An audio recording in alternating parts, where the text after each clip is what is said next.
Hello everyone, this is Neeraj. Welcome to my channel. Today I will be talking about mutual fund investments and it's a part one of it. Uh, just to clarify, this is not about learning about mutual funds, what mutual fund is, how do you invest and all those things. This is about if you are already making mutual fund investments, what additional thing you can do to enhance your investments, to make your investments even better, and we'll talk about it. So the assumption is you already know or invest into mutual funds and know a little bit about it. Okay, so please go through the disclaimer, my company profile and my profile. So this is what we are going to talk about. I'm going to give you good food for thought on 2 points. One is lump sum versus SIP. Second is history versus current. Okay. Post that I'll move into what you can do, what are the important things, what are again important things but not that important. So let's start with the nuances. So first one, lump sum versus SIP. Now if I ask anyone you should do in lump sum or you should do an SIP, people prefer SIP these days because they think if they are doing SIP, it's more safe because you are averaging out at every step, right? So I buy today for 9,000 and at Nifty, tomorrow if Nifty goes to 9,500, I buy there. 2 months down the line, if it goes to 8,000, I buy there. So I am averaging it out. Fair enough. Works for beautifully at the starting. Lump sum, wherein lump sum people confuse it with lump sum is anything that you invest at one point. See, you decide to invest at one point, but you can do it over a period of time. So I can say maybe let's say you decide that you will invest 1 lakh. So maybe you can invest 50,000 now, 50,000 maybe you can invest as per market moves, or maybe within the next 3 months or 6 months or whatever it is. It's still a lump sum, right? It's not an SIP. So that is lump sum versus SIP, wherein SIP has an upper hand, wherein you are averaging down the pricing. But then the nuance here and a food for thought that I'm trying to give here is, suppose you do an SIP for let's say you start now and you do an SIP for 5 years, or let's say 2 years. So how much did you invest in 2 years? Let's say you were doing an SIP of 10,000 per month. So you did an SIP of 2,40,000 in 2 years. Now, do you think from 25th month onward, your additional 10,000 investment is going to make that much of a difference from averaging point of view? I guess the answer is no, right? So if the market falls sharply or rises sharply, what matters is your existing investment of the previous 2 years and not the additional SIP that you are making. So the point here that I am making is at some point of time, you can't just rely on an SIP fashion. Initially, when you start, SIP works fine. Even if you are not thinking much and not researching much, it will work. But then over a period of time, and I have taken a 2-year example. If you take 3-year, 5-year example, everyone is investing from a long-term perspective, right? 5 years, 10 years, 15 years, 20 years. So after 10 years, if market fell what it has done now, all your investments will go at a toss if you have not thought about the other things that I'll talk about, right? Asset allocation and all those things, right? So you can't just rely on SIP. SIP is good for first few months or a first few years, but then post that it's you have to think through on your investments. This is mathematically proven, right? So this is a fact that I talked about. The other point that I'm going to talk about, current versus history, is a little different. It's my hypothesis. It may or may not be true. So the point that I'm making here is, see, when do people do a lump sum or people do SIP or whatever investment they are doing, they'll see historical performance and say in the last 20 years Nifty has given this kind of return and we'll get this kind of return, this CAGR. In past also 2008 came and 2001 came and whatnot, and same is happening now. So what's the difference? And I'll make good amount of money as per the historical performances, right? It may or it may not happen is my say on this. I would say, see, history was pretty different. 90s, mid 90s till early 2000s was a period of immense growth in India, right? The IT industry boom, the kind of standard of living that everyone, like all Indians had, there was a drastic increase in that. Because of that, consumption went high and whatnot, right? Everything boomed. Still, things will happen, but that won't happen at that fast pace, first of all. Second, the kind of IT boom that we have seen, wherein we became one of the, not one of the, I guess, the biggest IT player in the world, providing IT services, outsourcing IT services. I don't think so. That kind of boom can be expected in any other sector, considering the fact that other countries are coming up, Philippines and whatnot. So from that perspective, I think there would be growth. India will still grow, but it won't be that phenomenal growth. Okay.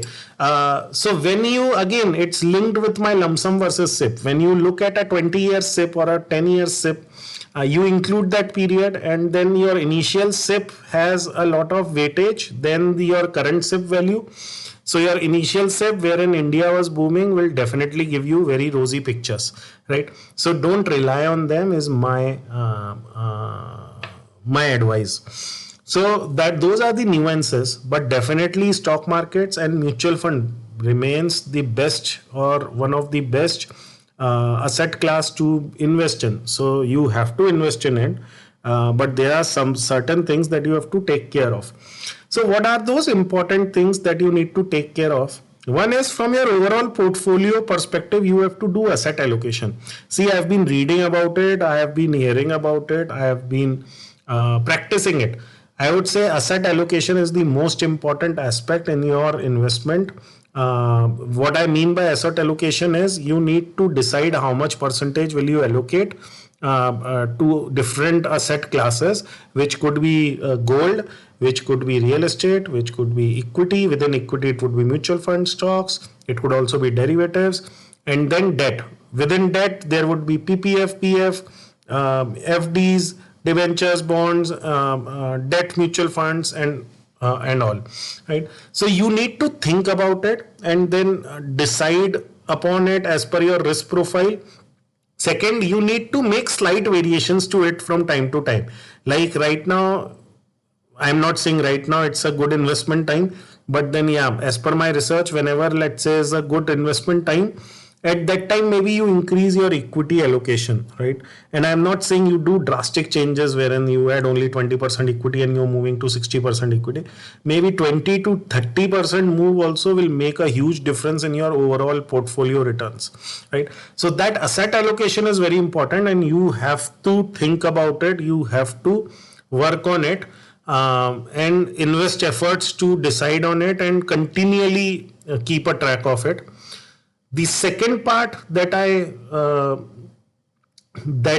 is important is research-based investment into mutual funds. See, within mutual funds also there are hundreds of schemes out there in the market, and there is huge difference in performance, right, between the worst performing and the best performing, and the average performing also.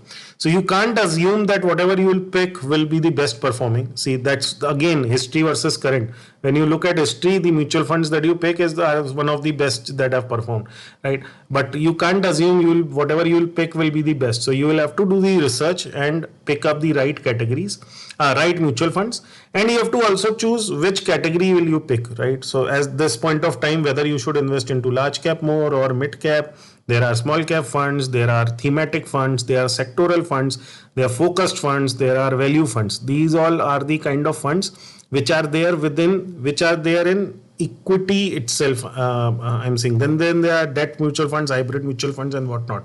So you have to think on that which category, and again you don't have to make a lot of difference, lot of shift, but yeah, slight shift into it. And I'll talk about it how your asset allocation will make a huge difference in your overall portfolio. I have an example. So stay tuned. Now, you also have to think you can diversify, right, within the category to 2-3 mutual funds or stuff, though it is not that important. And then the SIP mode, I would say after a period of time will lose its value. So it's also not that important, right? So apart from that, you also need to think as to there are sectoral funds that are there are overseas fund. Did you know that you can invest into the US markets, investing into Indian mutual funds? It's not an actual mutual fund, it's like funds of funds. You can do that, right? You can even invest into Vietnamese market or into China market and stuff. Though the volatility is low, the liquidity is low, but still you can do it. So just think on those lines. You have to do all of this, these asset allocation and stuff, and then only you will be going to generate wealth, create wealth over a period of time, right? History, and if you rely on historical performances, see, mutual fund themselves in their advertisements claim historical performance is not a guarantee or not a indication of future performance. That's not going to happen exactly the same. So don't rely on them. I hate people when they are comparing 2008 with current correction. Every movement, every correction should be taken separately. It's not history exactly repeating, right? You can't say that this much percentage gains were made in the past, that will happen in future also. So please keep an eye on all of these, and this will make a huge difference to your portfolio. And I'll talk about what kind of difference can you expect, right? So I have a small exercise that I did. So I've taken, so a few assumptions that I've taken is whatever Nifty values I'll talk about, mutual funds will also give nearly the same returns. So exactly the same returns. You are managing only existing investment, so you are not adding more investment. So I have talked about an investment of 10 lakhs at current level. That's it. I'm not moving. I'm not taking any other consideration, though they will further magnify or further amplify the kind of difference that I'm going to talk about. And then we move as per the expected lines, and that should happen, because if you're doing the research properly, that will happen, right? If not exactly, then maybe you will be able to meet 70-80% of the things. So yeah. So let's say at this point of time, you have an investment into equity mutual funds of 10 lakhs. And with proper strategy and plan, suppose you say that you will be gradually exiting from mutual funds, equity mutual funds, and moving to debt products, right? And or maybe to cash. And this is gradual. Plus, you are not going very aggressive. You are just moving 30% of it. So you are just moving 3 lakhs out of it, and you are not moving all 100% or 60%, 70%, right? So it's a very conservative number. Even if you go wrong, nothing, the impact would be very less on your overall portfolio.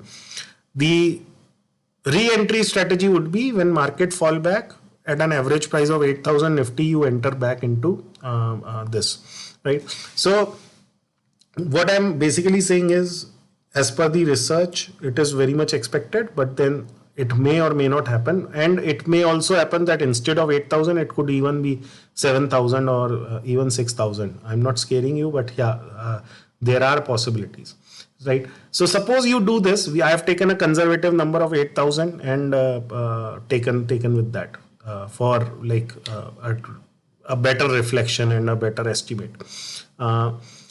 So right now at 9,000 level of Nifty, you have all in equity at 10 lakh of your rupees. Now let's say it moves to 9,800, and that is an average price. I'm not talking about it moves to 9,800 and there you make the changes. I'm saying gradually, if you make the changes, some at 9,600, some at 10,000, some at 10,400, some at 9,300. So on an average, you get at 9.8K.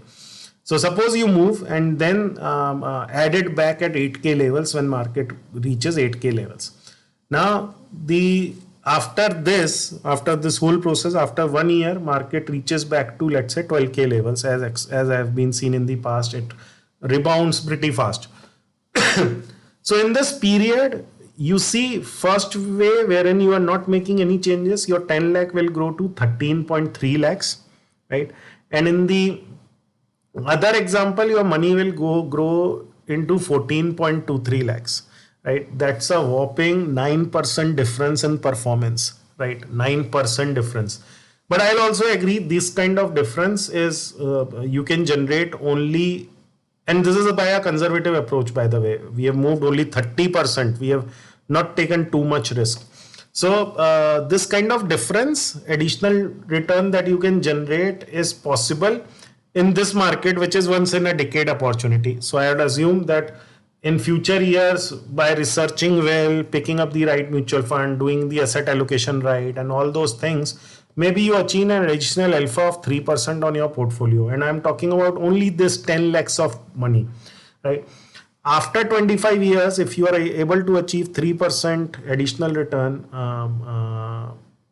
you see the magnitude of difference that they will generate in the long term wealth that you create is your 10 lakhs will grow into 3 crore if you do it by whatever I am telling you and achieve an alpha of 3%. Otherwise, it will just grow to 1.44 CR, that is less than 50% of it, right? So that's the kind of difference you can see by research, right? Rather than worrying about which platform will I use, or do I invest it into this mutual fund or that mutual fund. I mean, those are less important points, right? The more important point are your research, right? Yeah, to the point that which mutual fund you should invest, yes, that makes a difference. But if you have identified 2-3 good mutual funds, you can invest into any of them. It won't make a lot of difference, and nobody knows which is going to make a lot of difference, which is going to give the best performance. Nobody knows that. So don't worry on that part. I am saying worry on the overall research, overall asset allocation, worry about picking up good mutual funds. Don't go by the advices of what mutual fund, I would say your bank people and all those stuff and free apps these days are giving, right? They all have hidden motives. I am giving you an indirect hint. They all have hidden motives, even into direct schemes. They have hidden motives of what they promote, what they tell you, and they really they influence your buying decision, right? So again, this is my hypothesis. I'm not claiming it. This is what I think, my opinion, personal opinion. If you don't agree to it, it's okay. So so that's all from my side. I would again emphasize on, see, these are the most important things, and I'll come up with part 2 as to how you can achieve it, some of it and stuff, with more details. But yeah, I expect if the video gets enough likes, enough views, then I'll come up with the other part, because then I'll know that people are interested. So please do like, share, and ask your friends to watch the video, like my channel, subscribe to my channel, so that I keep on coming up with such videos. Thank you. I would want to hear from you. Please do write in the comments box below. You can also drop me a message on my WhatsApp, and the company number. You can send a WhatsApp. I'll get the message. Thank you. Thanks for watching.